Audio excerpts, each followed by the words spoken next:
This is Art Sense, a podcast focused on educating and informing listeners about the past, present, and future of art. I'm Craig Gould. On today's episode, I speak with Verisart founder and CEO Robert Norton. Robert's a pioneer in the world of fine art e-commerce, having founded Saatchi Art and Sedition before starting Verisart in 2015. Inspired by the emerging blockchain, Verisart was founded to provide better certificates of authenticity for traditional artwork. The company now offers a wide range of solutions that include robust digital COAs and the ability to easily mint NFTs from a Shopify plugin. The conversation includes a bevy of insights from the bleeding edge of art and tech.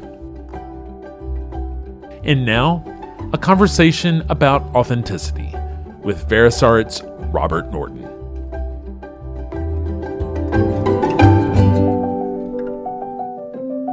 Robert Norton, thank you so much for joining me this week on the Art Sense podcast. Robert, you're the founder and CEO of Verisart, and I want to talk to you all about what Verisart does and its place in the evolving art and tech ecosystem. But I think it'd be really handy for folks to understand how your career evolved, how you wound up getting to Verisart, because you didn't just wake up one day and have a company that enables the use of blockchain for the art world. There were lots of other steps along the way, right?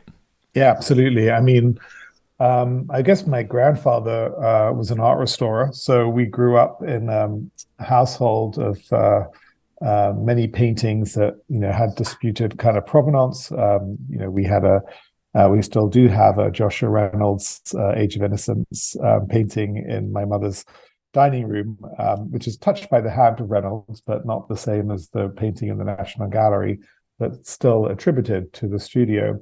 And so I was always kind of curious about this idea that there were ghosts in the system or authorized copies or unauthorized kind of copies, and that there was a lot of debate around that. And I guess somehow that stuck in the back of my head for a time. And both my parents did art degrees as well, although they did them kind of later in life. So I guess kind of close to home, I was exposed to paintings in the art world. And my real kind of break moving from consumer tech, I was at AOL in the end of 95, 96. I was the first head of e-commerce for AOL in Europe.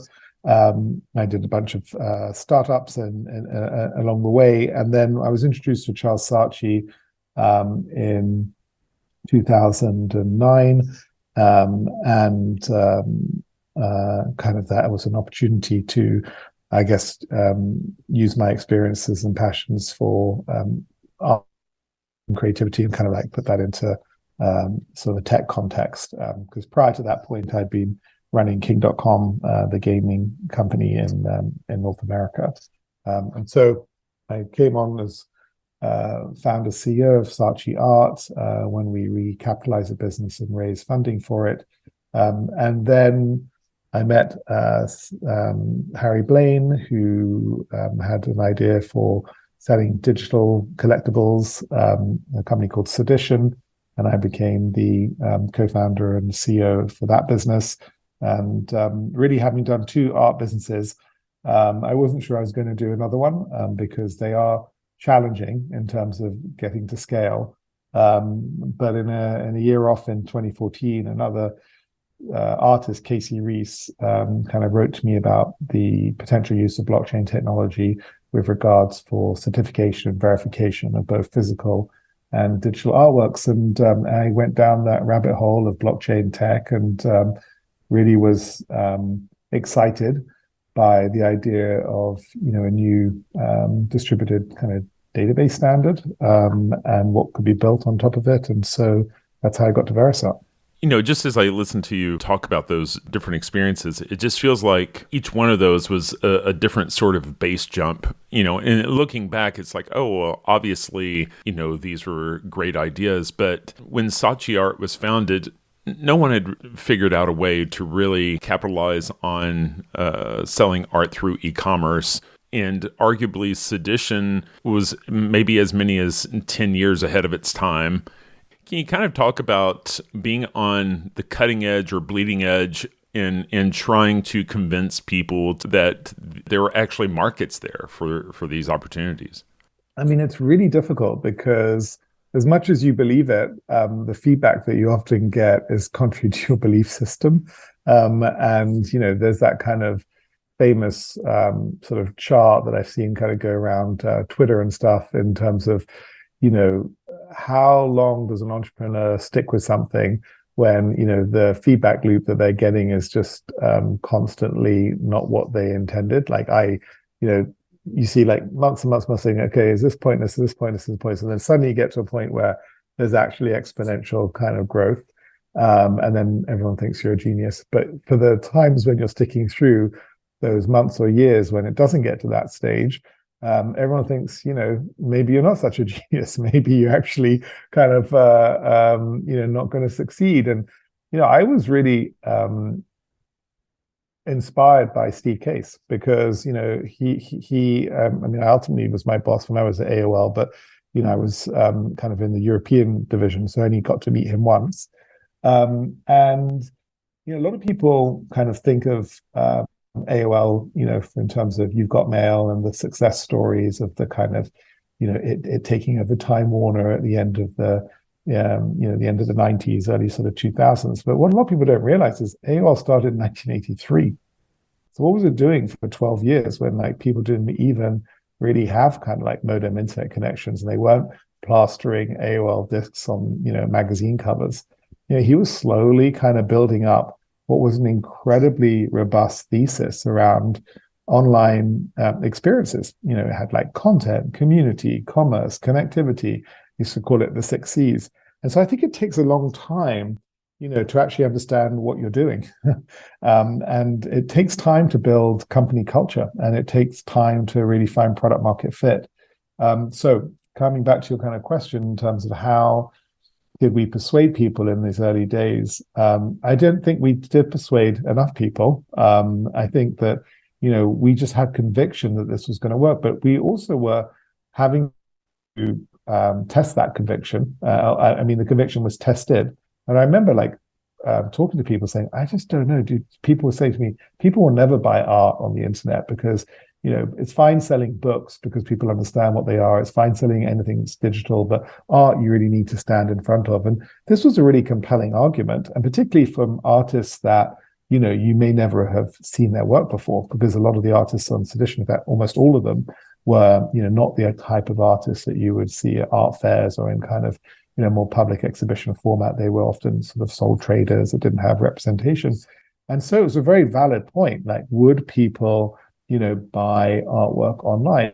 And there was definitely a sort of sense of like, well, maybe they won't, because, but what we kind of like were focused on is just building a really good online experience. And I think that, the onus became on the artist to sell themselves, and we just provided the platform for them to affect those sales. And that actually proved to be very successful, in the same way that Etsy is very successful or eBay is very successful, because it just creates a trusted platform for the individual themselves to sell their wares or to share their works.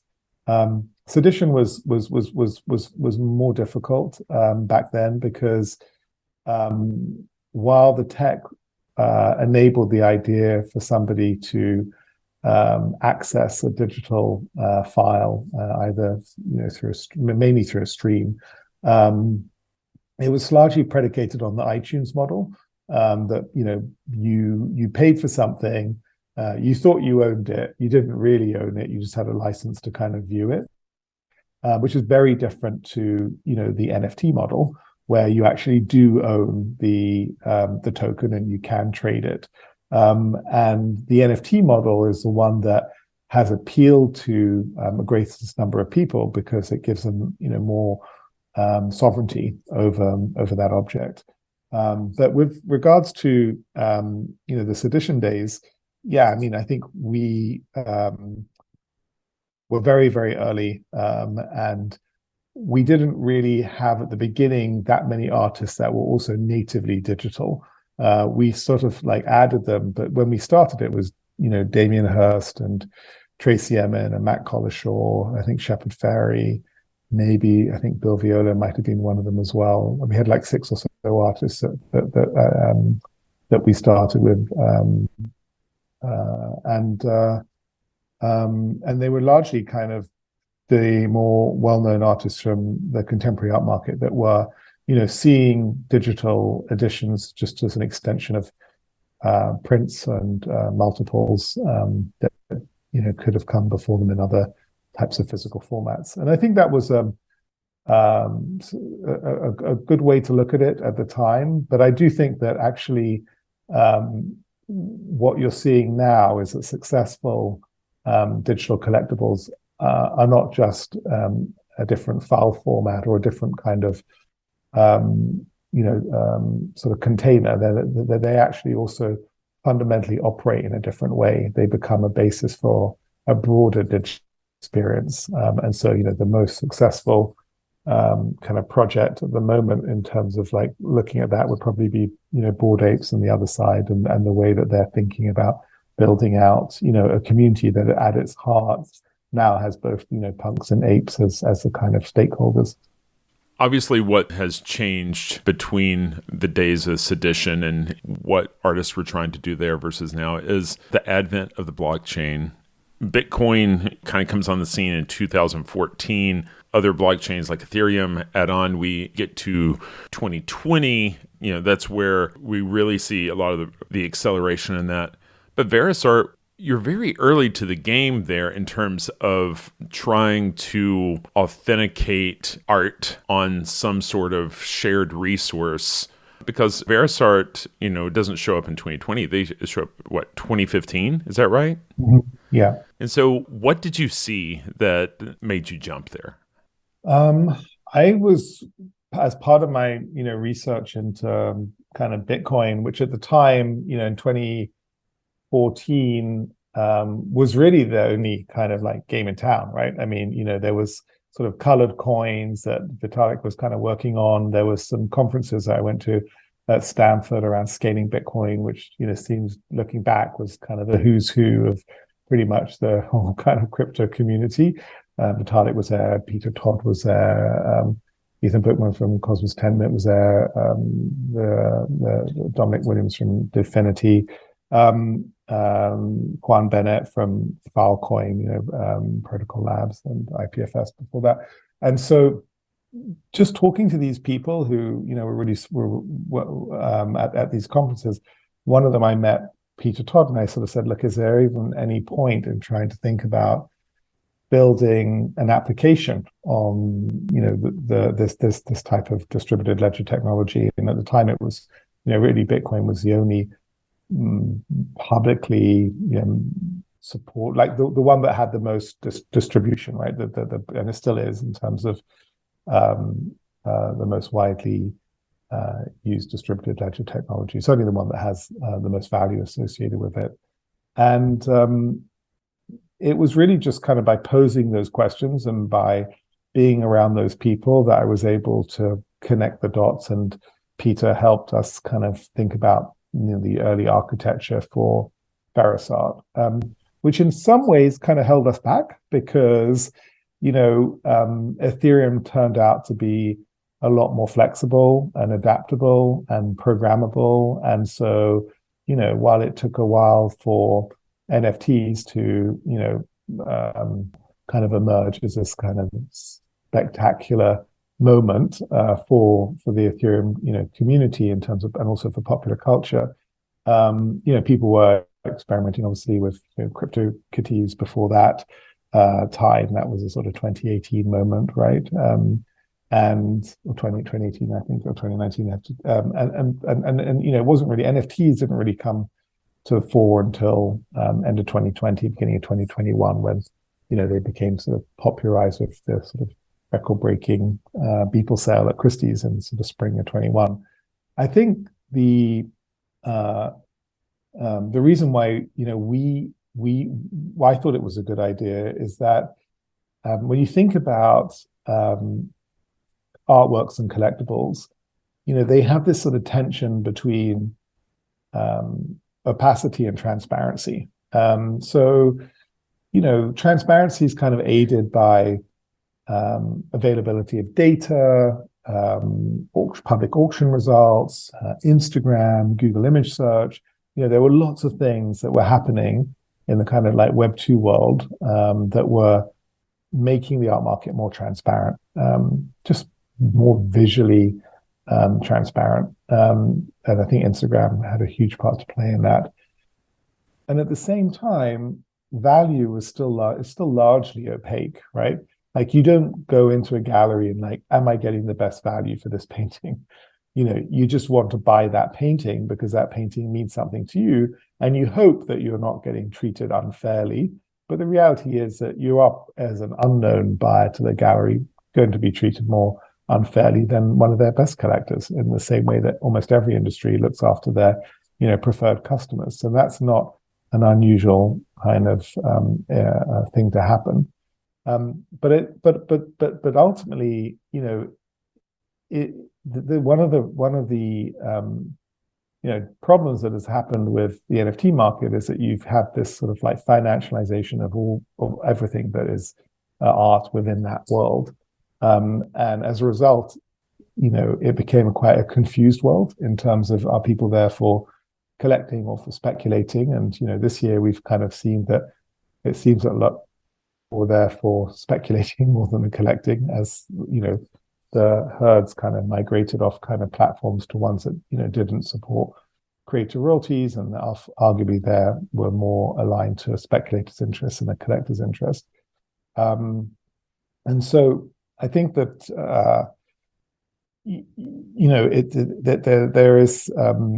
there is some danger in kind of having full transparency in an art world context, because ultimately, when you have that, it leads to some type of like pure financialization, and then it becomes just like a sort of a market, and then the assets could be anything.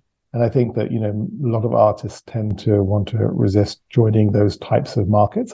Others might be fine with it, but in terms of the blockchain as a technology, what was interesting to me personally was really about provenance, because what I was seeing in when I started Verisart in 2015, it was in the wake of the Nodeless scandal.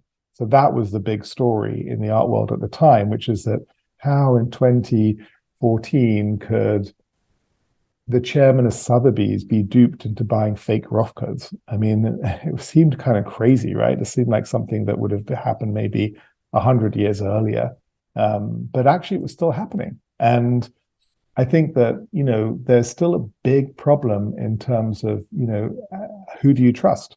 And if, you're unable to trust like some of the oldest gallery in New York, then who do you trust? And so I really think that I was motivated to see if we could use the tech to build a better system where people could have more trust about the transaction ahead of time. And digital certification for physical objects was really where we started. And we're still improving that experience every day, and we get better at it. And it's a difficult challenge because you've got an air gap between the digital record and the physical item that you need to deal with. You've also got the fact that just because you have a blockchain transaction doesn't necessarily mean anything that is true about that transaction. So you also have a gap between the record and the transaction on the blockchain, and what you're saying about that. And people are seeing that more more and more in the NFT world, where you could just simply put up an asset that has already been sold somewhere else and put it on another chain and then sell it or something. And there's a lot of problems in terms of like knowing, actually, is this the real thing? Is this by the real person? And what's the real story of this object? And I think that that's what we continue to iterate and improve upon, is how best to verify authenticity.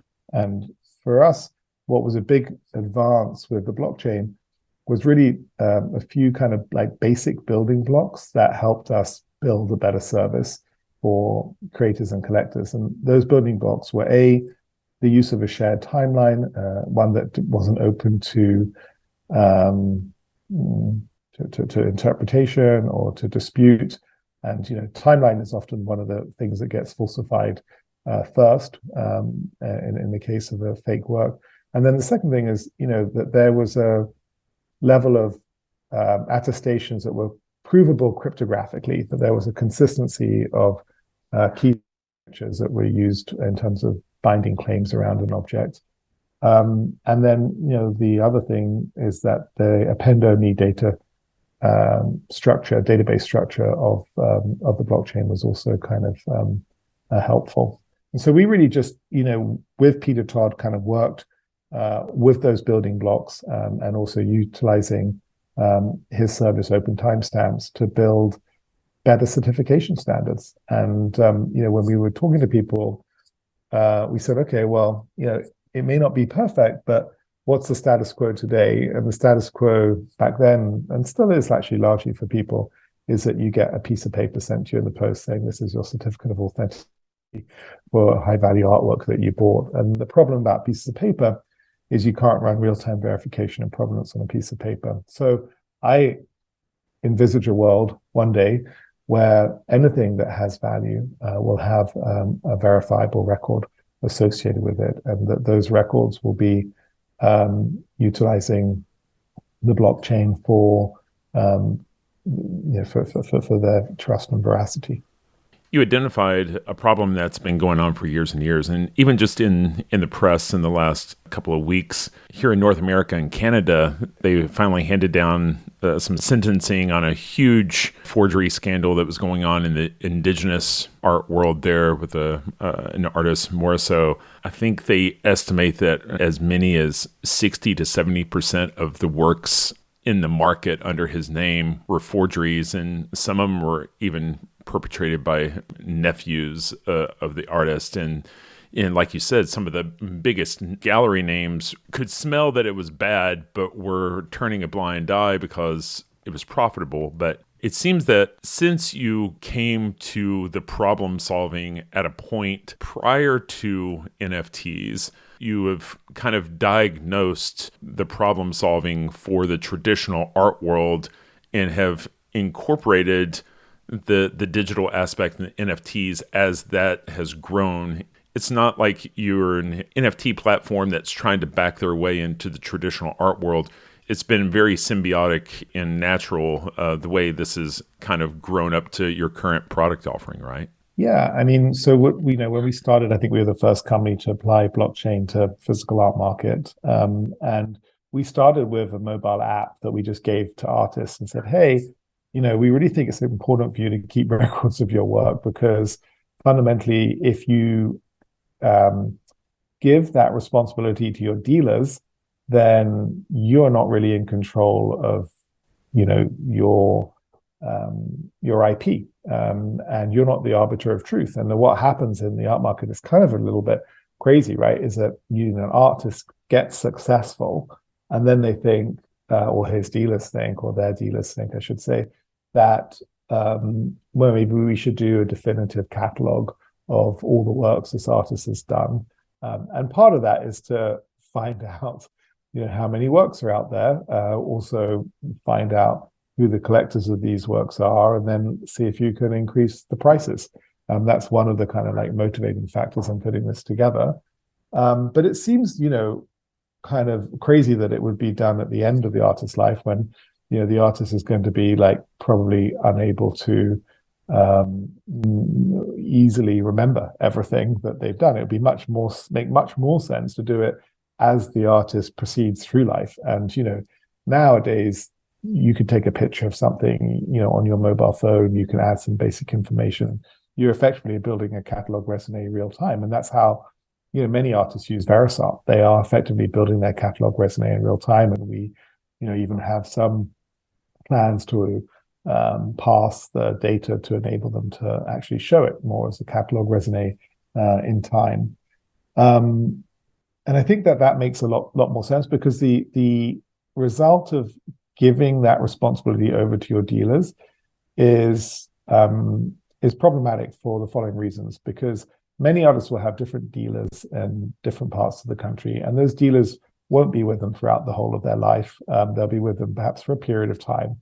So now you've got a whole bunch of different records of certificates of authenticity that this artist is purporting to, all being sent out by different dealers with their own kind of like certificate of authenticity standards, if they're even sending them out at all. Many of them are just sending you the invoice. And then the artist has a problem of like, okay, you might have sent me my check, and this check purports to be to be for my commission on the sale of these works. But what happens when, the artist doesn't keep such good records, or the gallery or the dealer is no longer around, and now suddenly, like, who really knows what they sold? And so that's a problem, and it becomes a compounding problem. So what we kind of said to the artist was like, it's really important for you to be at the center of your the artists own their IP from an image licensing point of view. They should have a record of everything they've done. They should also have records of all of their editions and their prints and their multiples and everything, because ultimately, when fraud takes place and there are bad actors, the net result is it doesn't harm the dealers that sold those works in the past. It harms the value of the artist market moving forward, right? And so, look at like Dali or Modigliani, or kind of like artists that have like, specifically been the sort of target of like lots of forgery in their market, and it results in, more caution around buying and less liquidity. And more, a less healthy market. And so that's negative for the artists or for their heirs. Well, I mean, it seems really tricky because, in a way, artists are small businesses. They're entrepreneurs, but the nature of who they are and what they make, being a small business owner, I don't know if that's innately natural to who these people are, right? If you ask an artist, I think they would say they would prefer to spend all their time making, so that, nothing else really cluttered up their mind. How do you go about convincing and educating artists on the importance of that component? Because, I mean, it could be scary for an artist. I mean, there's always this fallacy that if you're with the right gallery, if you're with the right dealer, the numbers are just going to work. But if you kind of put all of the intellectual capital in the hands of the dealer in terms of the business side, you're really kind of binding yourself to that gallery or dealer, because that creates high switching costs. You're going to feel less like you're able to go to a different gallery or dealer, given you don't know exactly what's going on inside the black box, right? Everybody has their own view of what they consider the art market to be. And if you ask, many of the kind of like collectors of digital art that, have come to the fore, on the back of like riches in the crypto world, they will sort of talk about Beeple or Graphic Anadol, or Dmitry Cherniak, or the sort of the whole roster of the kind of like art blocks artists. Yeah, exactly. And that's a very different world to those people that are going to Art Basel. There's a little bit of crossover. There's a few opportunistic kind of dealers that might show some of their works on their booth, but Pace has a relationship with Art Blocks, but it's definitely the exception rather than the norm. And likewise, if you think about a lot of the well-known artists like Shepard Fairey or COAs or Banksy, Banksy's the most followed artist in terms of an Instagram account. These are artists again that like really kind of grew up outside the system in the same way like those artists that I mentioned in the kind of NFT world have grown up outside the kind of the system. They're not the same. They don't have the same stakeholders as the people that are owning Basquiat's or Warhol's or Gerhard Richter's or David Hockney's. And so, that's kind of what is exciting, is that the auction houses kind of brought these two worlds together through these spectacular series of sales in 2021.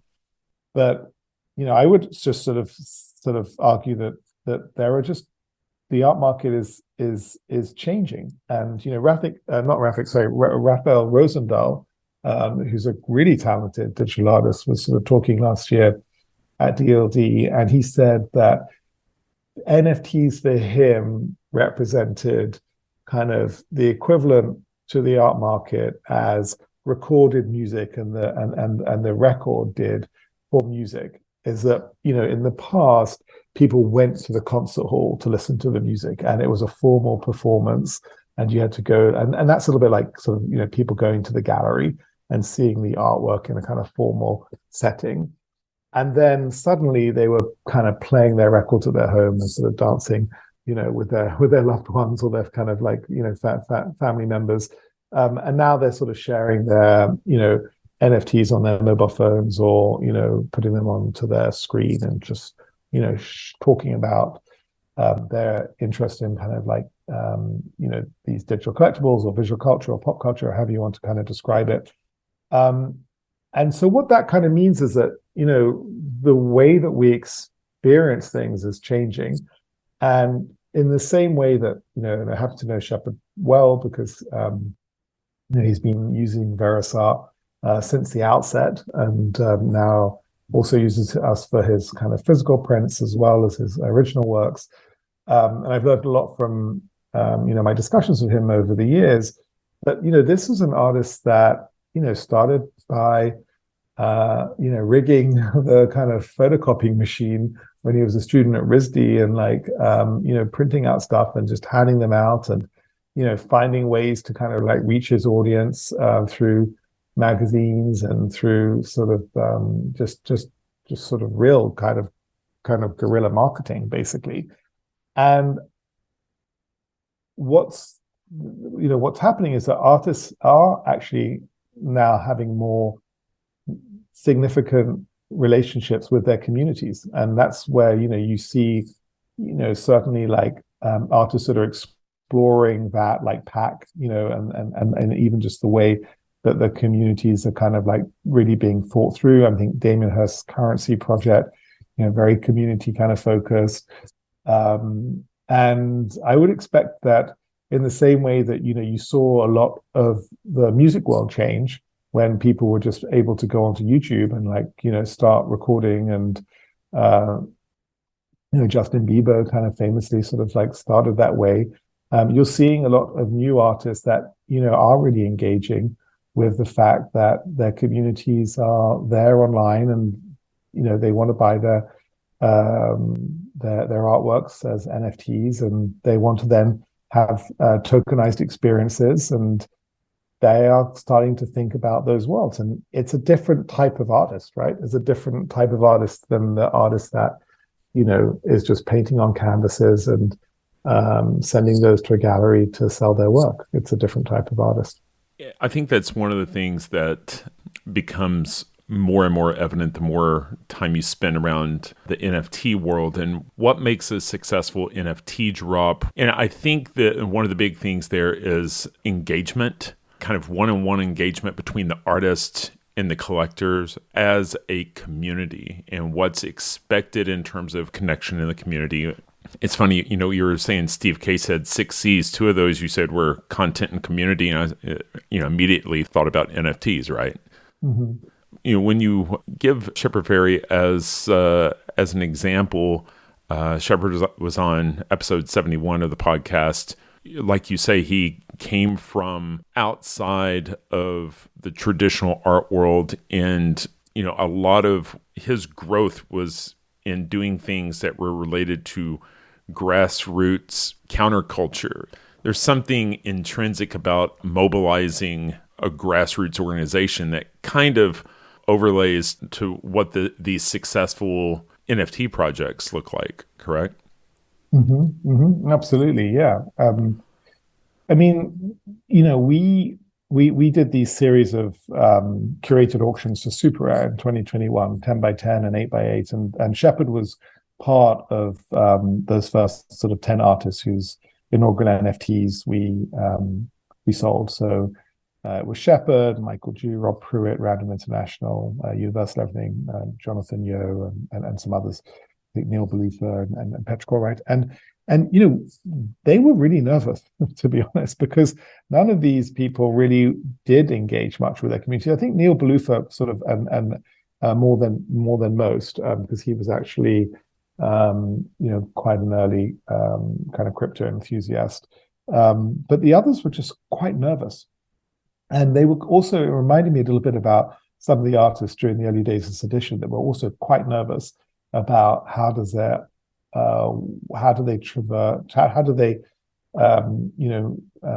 move into a new world, and getting,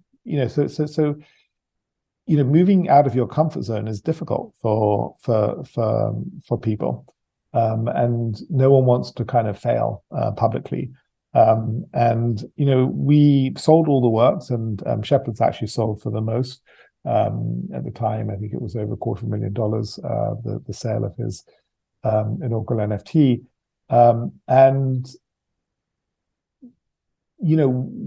It was a learning process, because while that was a lot of money and he was happy with the sale, there were kind of other artists that were selling for more than that, on Super Rare, that really had only been known to a small community for a relatively short period of time. And so finding your audience is kind of the first job, I think, of any artist, right? Like whatever, you're a visual artist, a recording artist, an author, it's connecting with your audience, and it's not easy. And so, I have a lot of respect for these artists that have so well managed to connect with their new audiences. I think Danny Cole's a really good example of a young artist that has found really new ways to connect audiences. And it was amazing to see the Hammerstein Ballroom during NFT NYC a couple of years ago. And it just, the whole thing was packed, as if he was a pop star. And I think, that's again what's exciting about digital collectibles, is that it's bringing to the fore new voices, and also kind of like new collectors as well. So I think that's the thing about art, right? It constantly moves forward, because ultimately we have this like endless well of creativity, us as humans, and that creativity is competitive with the past, and it wants to do something that's new and defining for the present. And so that's why art pushes us forward. And it's natural that artists are going to want to experiment with new tools that are out there, that are available to them. And that's why you've seen, now this kind of really big uproar regarding some of the AI algorithms that are being trained on, well-known artists' kind of like work, or artists' work that's definitely not in the public domain, i.e., that the artists are still alive, and and you just probably saw yesterday, Adobe kind of released a version of its engine that it's proudly kind of calling a fair AI art engine, because it's only been trained on works that don't infringe other people's IP, and there's going to be some really important cases that lie ahead when it comes to thinking about some of the tool sets that artists are using that are infringing other artists' IP. Because ultimately, IP for the artist is that is basically their whole work, right? If you take away their kind of like copyright in their image, and now it's suddenly freely available for anyone, ultimately you're kind of you're devaluing, and you're kind of weakening that voice. And that's why those laws are there is to protect the value of that voice for a period of time. AI is a really, I think it's exciting and scary, and that could be said about every digital revolution, right? Yeah, I mean, absolutely. I mean, I think that we can get sort of hung up about the tool sets. I mean, ultimately, blockchain is a tool for building new decentralized applications on top of, and AI is going to be a tool for all types of things, right? That you can kind of run the algorithming on that data set, but the experience is not the tool. The experience, is going to be spatial computing, right? The experience was, the visual interface of the mouse and the screen, and being able to kind of look at a computer in a new way that felt more tied to kind of your bodily movements, right? That kind of like that gestural interface. And then the mobile kind of revolution that was again, like it took the experience of everything that you could do, whatever it is you wanted to do on a computer, and put it in the palm of your hand. And arguably, spatial computing is really going to be the next foundation for new experiences. And blockchain and AI, they can fit in, all of these different kind of experiences. But ultimately, I think we're going to see more artists kind of, the moment there's been some like attempts, by artists to, like John Rathman has done stuff. I mean, I think there was also Jordan Woolston did something in VR.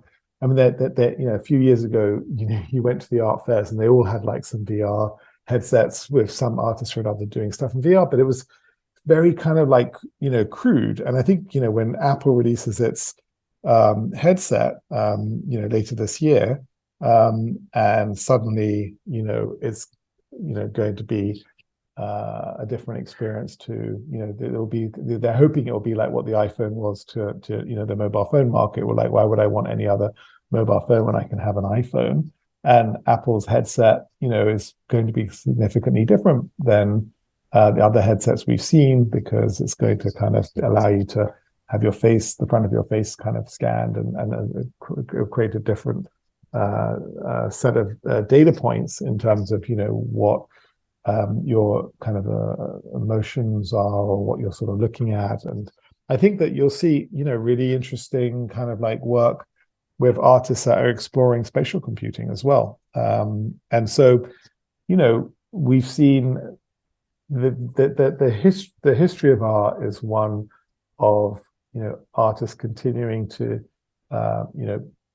push the sort of collective visual consciousness forward by new experiences or new representations or new philosophies that are brought to the fore in that specific view and voice of the artist. And so I just think that we will continue to see more. So in the same way that you talked about kind of like Shepard's and his sort of the way that he built his practice, which was unique to him, and he found a vocabulary and Andre the Giant and whatever the kind of like paper stock was that he could afford, or how he was kind of like running off those kind of printers, and have the works of kind of like Banksy, which is often like real world interventions. He's going to places and he's leaving almost somewhat like he's intervening right into the world with his artists, and taking the art out of the gallery and putting it into the war zone or the conflict zone, or the area that he wants to shine the light onto. And if you look at kind of COAs and his kind of huge sculptures that float around the world, and again, like seeing things differently, or what JR does, these are very much kind of like works that are made to be photographed in the context of their surroundings. And I think that, you will see artists think about their, surroundings in a purely digital environment. And I think that will be different to the way that artists have so far kind of just used some kind of like motion graphics to create sort of visual, visual gimmickry that arguably, doesn't really push a lot of the thinking forward from, what artists doing in the 60s with pattern-based art and so they're just finding different audiences at different times, but ultimately you're going to continue to see artists kind of push the boundaries and evolve, and where we expect to see art will evolve, and I think that's what's exciting about spatial computing. And whether or not today's NFTs will be a meaningful experience in that type of environment is yet to be seen, but they certainly could provide a foundational access point through verifiable ownership or sort of tokenization that allows people to then build experiences on top of. And I would expect to see artists really think of NFTs as a building block for unlocking additional experiences or offers to their audiences. And in fact, we're already seeing that. At Verisart a few months ago, we did a project with Johnny Depp and the team at Never Fear Truth, and he, minted a bunch of NFTs last year, not with us, but then he used us to token gate and to add digital certification, and we gave an API redemption point so that you could see whether the token ID being redeemed for the physical print.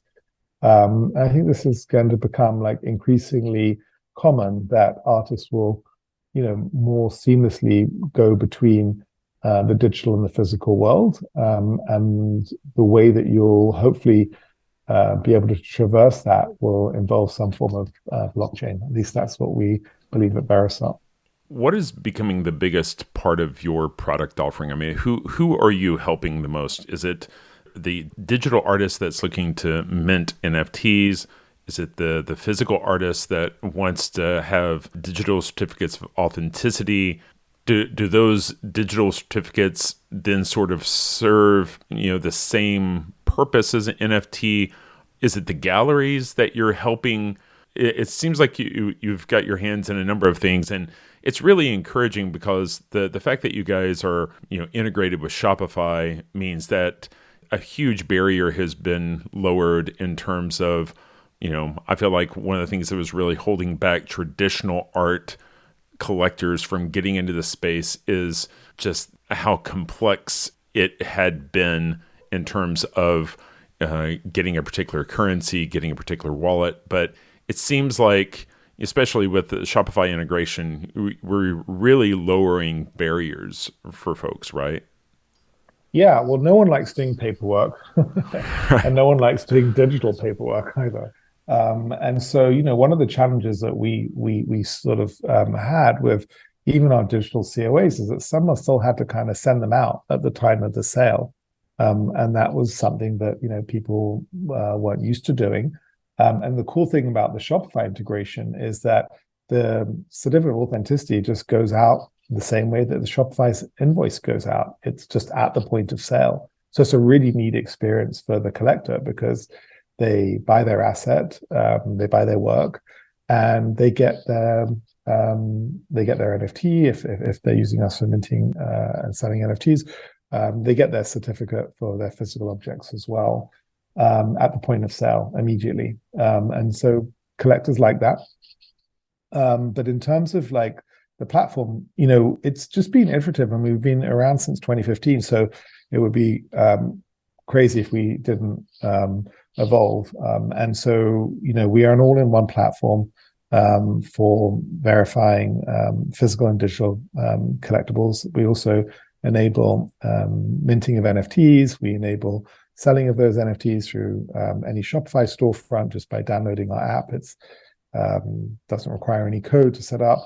And then we also offer kind of token gating as well. And that's all just done through either Shopify, the Shopify app or Verisart.com. And then in terms of, our SaaS business, we have individual plans that appeal more to individual creators. And then we have business plans that appeal to people that represent those creators. And at the heart, what we've built, we have this concept that the person representing the creator needs to have the creator's approval prior to being able to make claims on that creator's behalf. And the patent for our certification, which others have emulated, is around the fact that the certificate can change state depending on the consensus of the authorizing parties and the information that's been added to that certificate. So what I mean by that is that I, as a collector, may say, hey, this is an object that I own, but I can't create a certificate of authenticity for that object because I'm not the person that made it. But I can create a record. I can have that record endorsed by the creator. I can add a tag to the back of the object to show some link between the object and the record. And so our certificate kind of understands different states, and we kind of call them, registered records, certificates of authenticity, and then certificates of authenticity plus. And that's where a physical link is attached. And it's a little bit more complex than that in terms of like the way we think things in the back end. So we also have a concept of whether the metadata is basic or extended, and then the completeness of the record from the verified issuer, whether it's been authorized by the creator, whether there's extended object details, and whether there's a physical link. And each one of these kind of proof points is registered in a timeline which is bound to the blockchain. I have one last question for you, and that is, listening to you talk, it seems like you're always 5 or 10 years ahead of everyone else. We've talked a little bit about spatial art, AI.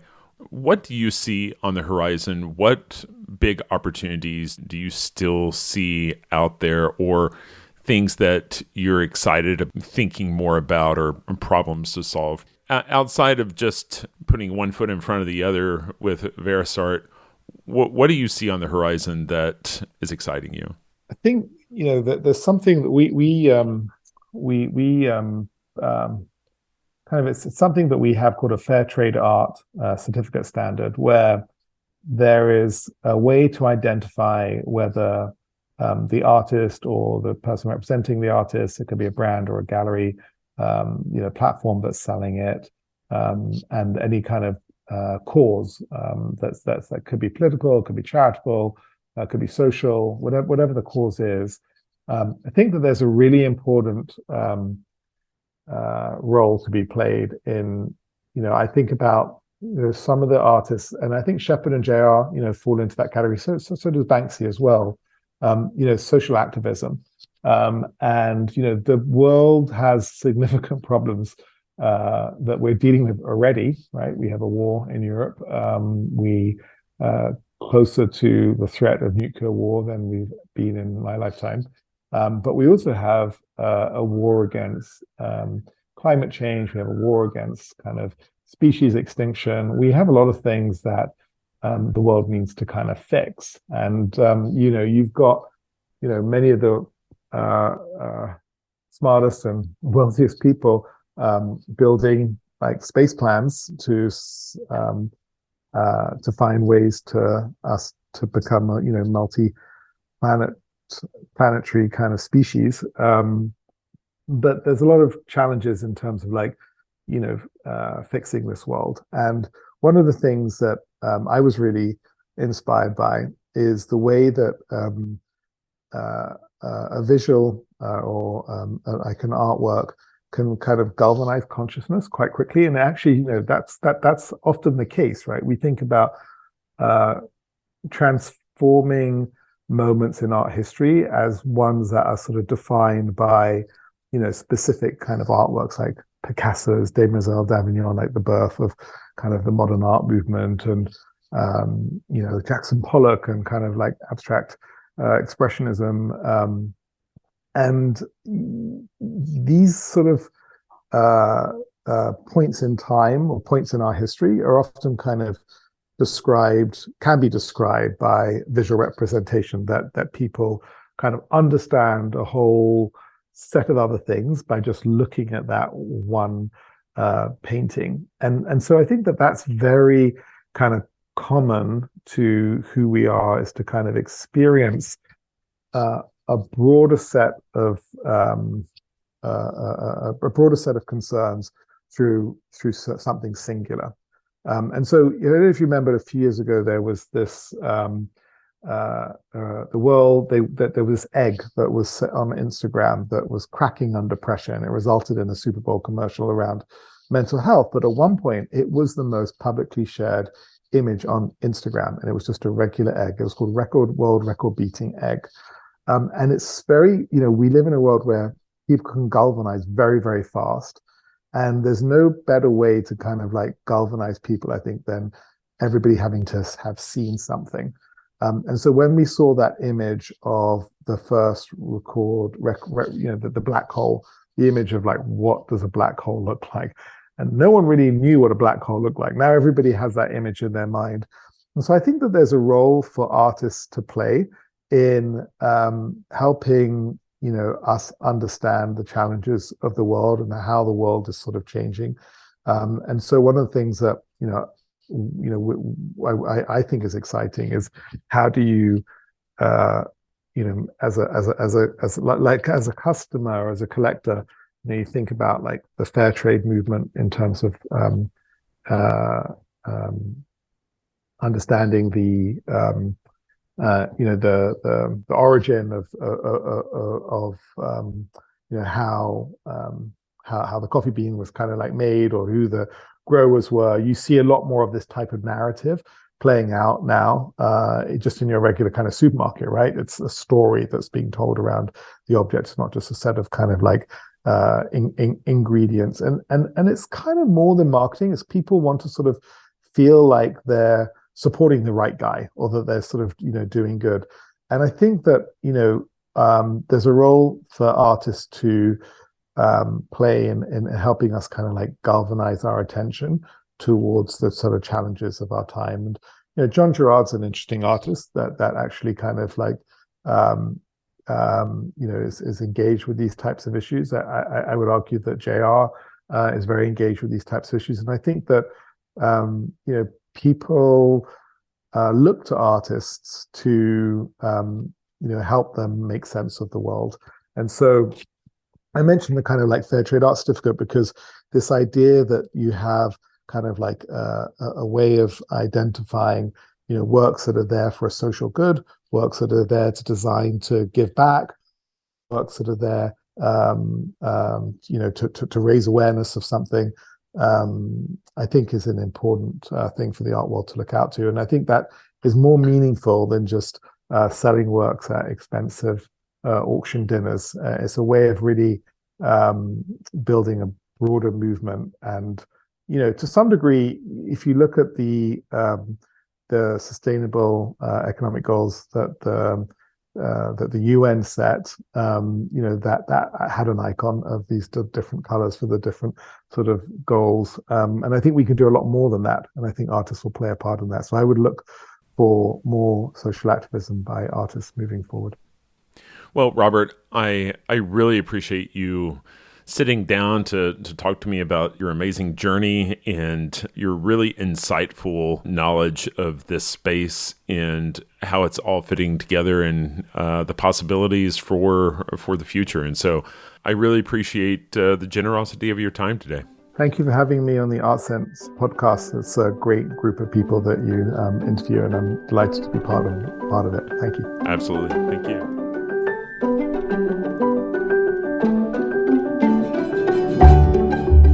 That's all the time we have for this week. You've been listening to Art Sense.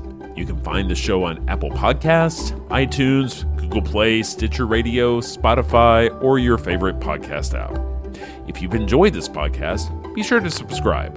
And while you're there, please rate the show and leave a quick review. Your feedback is the key to other folks finding us. And if you'd like to see images related to the conversation, read the transcript, and find other bonus features, you can go to cambia.art and click on the podcast tab. If you'd like to reach out to me, you can email me at craig@cambia.art. Thanks for listening.